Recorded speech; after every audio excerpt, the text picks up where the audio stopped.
గురుగారు నమస్కారం. శ్రీమాత్రే నమః. గురుగారు సాధారణంగా మానవులం అందరం కూడా కర్మఫలం అనుభవిస్తూ ఉంటాం అంటారు. అవును. అయితే మనకి మానవులే కాదు, ప్రతి జీవి కర్మఫలం కర్మఫలం అనుభవిస్తుంది. ఓకే. ఓకే.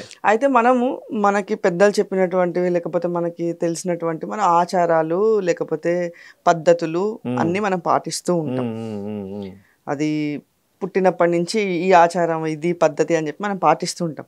అయితే చాలా మందికి ఈ పద్ధతులు ఆచారాలు తెలిసినా కూడా పట్టించుకోరు. మరి పాటించే వాళ్ళకి పాటించిన వాళ్ళకి కర్మఫలం ఒకేలా ఉంటుందా? ఎందుకు ఒకేలా ఉంటుంది? ఓ విషయం చెప్తాను చూడండి. డాక్టర్ గారు ఉన్నారు, ఆయన చేతులు కడుక్కునే విధానానికి నార్మల్ వ్యక్తి చేతులు కడుక్కునే విధానానికి చాలా తేడా ఉంటుంది. ఎందుకు అంటే డాక్టర్ గారికి తెలుసు క్రిములు ఉంటాయి, మన కంటికి కనబడకుండా కొన్ని వేల క్రిములు మన చేతిలో ఉంటుంటాయి. చాలా శుభ్రంగా కడుక్కోవాలని డెటాల్ వేసుకోనో ఇంకో సోప్ పెట్టుకొని నీట్గా కడుక్కుంటారు. ఉట్టి నీళ్ళతోనే ఎక్కువసేపు కడుక్కుంటారు. ఎందుకు? కంటికి కనబడకుండా సూక్ష్మ క్రిములు చాలా ఉంటాయి కళ్ళకి. అది విద్య లేని వ్యక్తికి అది చెప్తే ఏమంటాడు? ఎక్కడున్నాయి, ఉన్నాయా అంటాడు. అవునా కదా? అట్లాగే తినేస్తాడు. ఇప్పుడు చెయ్యి కడుక్కోకుండా అలాగే తినే వ్యక్తికి, శుభ్రంగా కడుక్కునే తినే వ్యక్తికి ఎంత తేడా ఉంటుంది చెప్పండి ఆరోగ్య విషయంలో? చాలా తేడా ఉంటుంది. ఉంటుందా ఉండదా? ఉంటుంది కదా. మరి అలాంటప్పుడు ఇదొక పద్ధతి అనుకుందాం కాసేపు. మరి ఒక పద్ధతి తెలిసినప్పుడు లాంగ్ టర్మ్లో ఎక్కడో ఒక దగ్గర ప్రాబ్లం వస్తుంది. అలాగే ఆచార వ్యవహారాలు అంటే ఏవే ఉంటాయి? సర్వసాధారణంగా ఆచార వ్యవహారాలు చాలా రకాలు ఉంటాయి. పుట్టినప్పటి నుంచి రకరకాల ఆచార వ్యవహారాలు ఉంటాయి. అవన్నీ పాటించడం వల్ల కలిగే ఫలితాలు ఏమిటి అంటే, ఒకటే గుర్తుపెట్టుకోండి, ఒక్కొక్క దశలో ఒక్కొక్క ఆచార వ్యవహారాలు ఉంటాయి. పుట్టినప్పుడు అన్నప్రాసన అనుకోండి, చిన్నప్పటి నుంచి ఒక్కొక్క 1 by 1 తీసుకుంటే, చనిపోయిన తర్వాత చేసేటువంటి పిండ ప్రధానాలు ఇవన్నీ కూడా ఒక ఆచార వ్యవహారాల్లో భాగం. ఇవి శాస్త్రంలో చెప్పినటువంటిది, శాస్త్ర సమ్మతమైనటువంటివి ఏవైతే ఉంటాయి, ఎవరైతే పాటిస్తారో అవి ఖచ్చితంగా ఆ వ్యక్తికి ఉపయోగపడి తీరతాయి. మీ కంటికి కనబడదు తర్వాత ఏం జరుగుతుంది అనేది. మనం ఏమనుకుంటాం, బాగానే ఉన్నాడు కదా అనుకుంటాం. బాగుండడం అంటే ఏమిటి? ఏదో 4 రూపాయలు ప్రతి నెల చక్కగా సంపాదించుకోవడం, శుభ్రంగా తినడమే అనుకుంటున్నారా? కాదు. అది ఆ వ్యక్తికి తెలియకుండా ఒక ఆచార వ్యవహారంలో మీరు రోజు పూజ చేసుకునే విధానం ఉందనుకోండి, లేదా పితృదేవతలకు ఇచ్చి చేసేటువంటి విధానం ఉంది, మీకు తెలియకుండానే వాళ్ళ రక్షణ మీకు కలుగుతుంది. ఓకే. కంటికి కనబడటం లేదన్నంత మాత్రం చేత అది కాదు. అది క్రిముల్లాగా నా కంటికి కనిపించట్లేదు, ఎక్కడున్నాయండి క్రిములు అంటే అట్లా డాక్టర్ గారు దానిలో చూసి చెప్పారు కదా, మైక్రోస్కోప్లో చూస్తే కనబడుతుంది కదా, రకరకాల టెస్టుల ద్వారా తెలుస్తుంది కదా.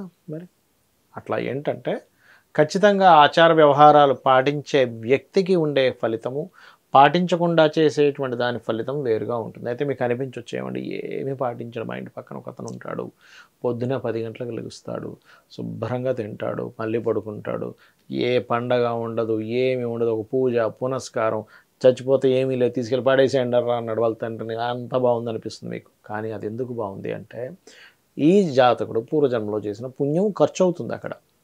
ఎప్పుడైతే అది ఖర్చు అయిపోతుందో, ఆ బ్యాలెన్స్ అయిపోతుందో, అప్పుడు స్టార్ట్ అవుద్ది ఈ వ్యక్తికి. అది కూడా మనకు కనబడదు. మనకేం తెలుసు? మీరు ఏదో 1 రోజు 2 రోజులు పక్క వ్యక్తిని చూసి అనుకుంటే ఎట్లా? ఋషులు ఏం పిచ్చోళ్ళు కాదుగా, మన శాస్త్రాలు ఏం పిచ్చివేం కాదుగా. అవునా కదా? కాబట్టి ఏంటంటే మనకి కొంతమందికి అనిపిస్తుంటుంది, ఏమంటే నేను రోజు పూజ చేసుకుంటాను కానీ నాకు ఈ కష్టం ఏంటి, నా ఫ్రెండ్ ఒకళ్ళు ఉన్నారు, వాడు ఏ పూజ చేయడం వాడు బాగానే ఉంది కదా అనిపిస్తుంది. ఇక్కడ ఏంటంటే నువ్వు ఇంకా పూజ చేస్తున్నావు కాబట్టి ఈ మాత్రం ఉన్నావు. నీ జాతక చక్ర రీత్యా నువ్వు చేసిన పూర్వజన్మలో చేసిన కర్మనిచ్చి ఇంకా దిగజారిపోవాల్సిందేమో, ఈ మాత్రం నేను రక్షించింది అమ్మవారు అని భావించాలి ఒకటి. ఇంకొకటి ఏంటంటే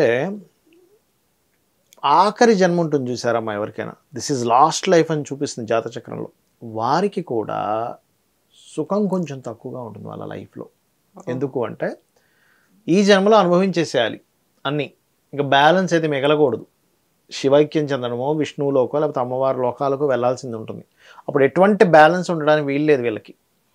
అందుకని వీళ్ళ లైఫ్స్లో కొంతమంది లైఫ్స్లో వివాహాలు అవ్వవు, అంటే మళ్ళీ ఇంకో కొత్త కర్మ కదా. అవును. లేకపోతే వివాహమైన కొంతమందికి సంతానం కలగదు, కొంతమందికి అర్థం కాదు, ఇదేమిటి సంతానం కలగట్లేదేంటి అంటే, సంతానం మళ్ళీ పొందాడంటే మళ్ళీ ఆ కర్మ కనెక్ట్ అయ్యి మళ్ళీ మళ్ళీ మళ్ళీ ఎత్తాల్సి వస్తుందని. అంటే అదేదో తప్పని నేను చెప్పట్లేదు, కొంతమందికి ఇలా కూడా జరుగుతూ ఉంటుంది. కొంతమంది ఎంతో మహాభక్తులుగా ఉంటారు, అనారోగ్యం ఉంటుంటుంది, కానీ అది తీరదు. మన కంటికి అలా కనిపిస్తూ ఉంటుంది. ఏది అయ్యో ఏమిటి అనారోగ్యం ఉంది, ఈయన పూజలు చేస్తుంటాడు కదా అని. కానీ ఈ పూజలు చేయడం అనేటువంటి సంస్కారం ఏదైతే ఉందో ఇది పూర్వజన్మ నుంచి వచ్చింది ఇతనికి. ఈ అనారోగ్యంతో అనుభవించేది ఏదైతే ఉందో అది కర్మ అయిపోతుంది. అయిపోయి ఇది లాస్ట్ లైఫ్ అయ్యి భగవంతుడిలోకి వెళ్తాడు. ఇది ఎవరికి తెలుసు? ఇది గరుడ పురాణాల్లో వీటిలో పురాణాల్లో ఉన్న విషయం ఇది. అర్థమైందమ్మా? అయితే మీకు ఇక్కడ లాజిక్ అనిపించవచ్చు, మరి అంత మాత్రం చేత ఎందుకు పూజ చేయాలి? మీరు కనుక నిజంగా కనుక స్వామి నాకు ఇది ఖచ్చితంగా అయితే తీరాలి, నేను నమ్ముకున్నానని చెప్పి చేస్తే ఇస్తాడమ్మా. అయితే మీరు ఎంత చేస్తున్నా ఇవ్వట్లేదంటే మీకు దానివల్ల ఏదో చెడు ఉందని అర్థం. మీకు ఏదో ఇంకోటి ఏదో ఇబ్బంది పడాల్సింది ఉంటుంది మీకు గనక చేతికి వస్తాయి, అందుకని ఇవ్వదు. ఒక తల్లి ఒక నిప్పు కనుకని పిల్లవాడికి ఎలా ఇవ్వదో అలా ఇవ్వదు. మీరు అది అర్థం చేసుకోవాలి. అదే జీవితం అనుకోకూడదు. చాలామంది ఏం చేస్తారు, ఇప్పుడు చూడండి, మనం ఒక్కోసారి కొంతమంది స్టూడెంట్స్ ఇంటర్లోనో డిగ్రీలోనో ఏదో అనుకున్న పర్సంటేజ్ రాలేదని దూకి చచ్చిపోతాడు. మనకేమనిపిస్తుంది, ఇదే జీవితమా, పోతే పోయింది, ఏమైంది, ఇంకోసారి మళ్ళీ రాస్తాడు, ఈ జీవితం ఏం కాదు కదా అనుకుంటుంది. అలాగే భగవంతుడి దృష్టిలో కూడా వీడికి ఇది ఇవ్వడం కాదు, ఇక్కడ వీడికి ఇంకోటి ఏదో వేరేది ఉంటుంది. మనకి అబ్దుల్ కలాం గారి జీవితంలో కూడా అలాగే జరిగింది, మీకు తెలిసే ఉంటుంది. అతను ఎయిర్ ఫోర్స్లో సెలెక్ట్ అవ్వలే, వస్తూ ఉంటే ఒక మునీశ్వరుడు అతను కూర్చొని ఉంటే, స్వామి ఇలా అయిందంటే, అయ్యో నీకు నీ లక్ష్యం ఇది కాదు, నీ గోల్ ఇది కాదు, నీ జీవితంలో నీ పరమార్థం ఇది కాదు, నువ్వు జన్మించిన ఇది కాదన్నాడు ఆయన. అప్పుడు అవునా అని ఆయన రియలైజ్ అయ్యాడు. ఆయన అక్కడ గనక అతనికి ఆ ఎయిర్ ఫోర్స్లోనే వచ్చి ఉంటే అంత గొప్ప వ్యక్తి మనకి వచ్చేవారా అమ్మ అసలు? అవును, కాదు కదా. అలా ఏంటంటే మనకి తెలియదు, మనకి ఏం పొందితే మంచిదో మనకు తెలియక చిన్న చిన్న విషయాలను పట్టుకొని అయ్యో నాకు ఇలా అయింది, నేను భగవంతుని పూజ చేస్తున్నా కానీ నాకు రావట్లేదు, ఆ వ్యక్తి ఏ పూజ చేయలేదు కానీ వచ్చింది అని అనుకుంటూ ఉంటాం. భగవంతుని నమ్మకంగా కనుక పట్టుకుంటే మీకు ఏది ఇస్తే మంచిదో అది ఇస్తారు. అలా నేను కోరిక కోరద్దని చెప్పట్లేదు, కోరండి. ఇచ్చాడా, ఆహా భగవంతుడు నాకు కరెక్ట్ కాబట్టి ఇచ్చాడు అనుకోండి. ఇవ్వలేదా, ఓహో నాకు కరెక్ట్ కాదు కాబట్టి ఇవ్వలేదు అనుకోండి. ఇది నేను చెప్పేది. ధన్యవాదాలు. శ్రీమాత్రే నమః.